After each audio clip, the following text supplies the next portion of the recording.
Hare Krishna.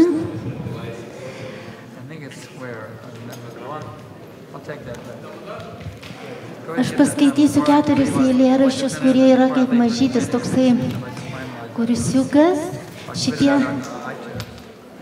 Šitie eilėraščiai buvo parašyti Šilos Prabhupados šimtmečiui 96 metais. Aš juos esu skaičius vieną kartą, kai kurie gal girdėjot, bet tai buvo labai seniai prieš 10 metų, taigi truputį pasikartosiu.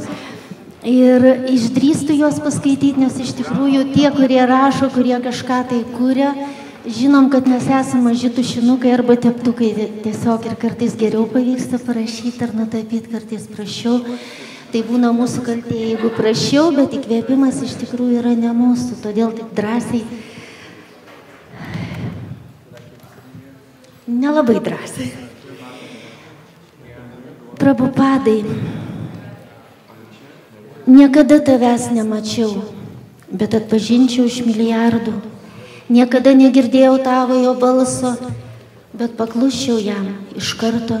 Niekada tau nenusilenkiau, bet negaliu pakilti nuo tavo lotoso pėdų. Aš klaidžioju 3 pasauliuose, kur surasti tave, kur lenkiuosi visoms tavo murti, priglundu prie visų tavo knygų, išgeriu visas tavo giesmes. Kur tu krintu maldoje ir tu įeini į vaikišką klystančią mano širdį. Tu sulaužai visas abejonių užtvankas giliu balsu. Tu ištirpdai visus neįmanomą mylinčių žvilgsnių. Tu su manimi, tu čia, Prabhupada. Aš tavo karys, aš viską galiu, bet aš verkiu, Prabhupada.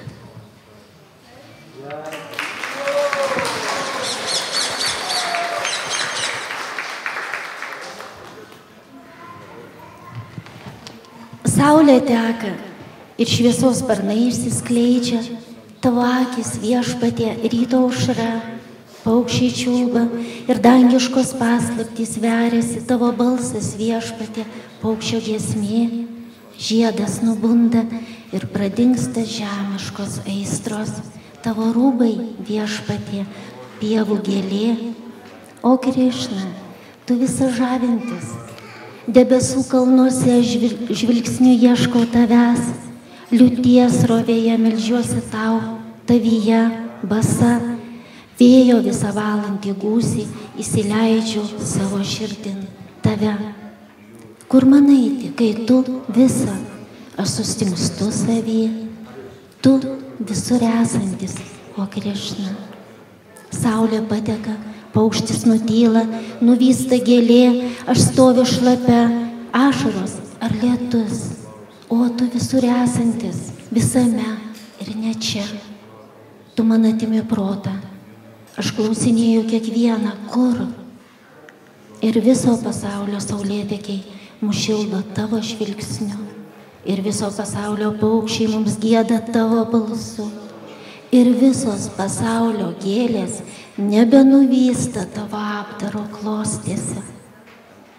Mes stovim šlapi, basi, ašaros ar lietus. Kur tu visa žavintis, kur Krišna, lotoso žiedė, virpantis radikos rankose.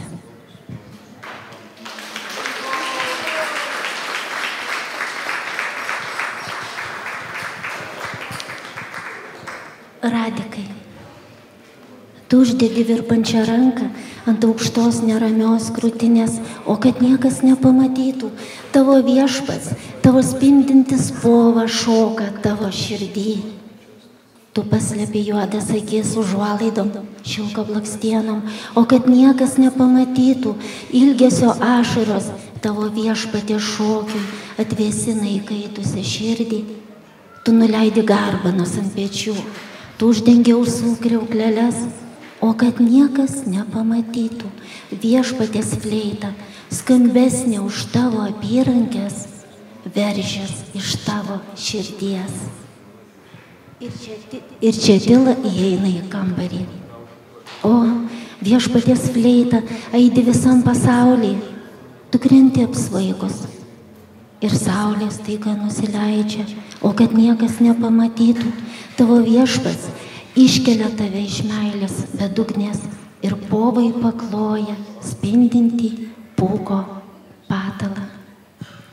Pudžeris papučia kriauklę, jis stovi tavo altoriuje, tarsi nieko nebuvę.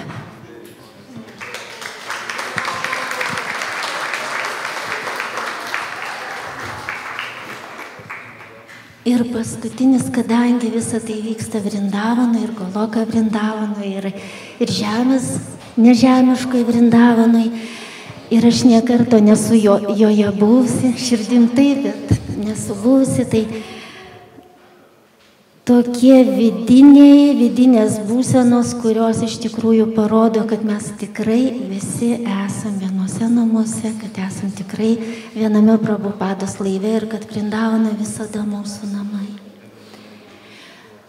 Nusilenkti tau, nors vienintelį kartą, margaspalvės viešpaties karvės, nevystančios gėlės, meilės vėjo, fleitos garsų nešamos į Govardaną, tavo šilkinių garbanų, giraičių ir pievų brangiausią papuošalą.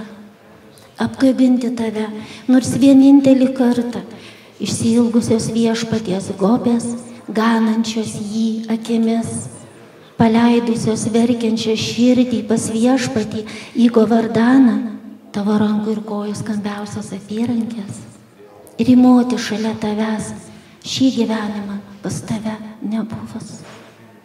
Jamunos bango žaidžia Nemuno vingiuos ir sužeidžia mane, kadambos lapai, pailgiau skarai, supas karkluos, kirai žvalgai nardo virš Govardano, ieškodami jų, dviejų pasislėpusių oloje.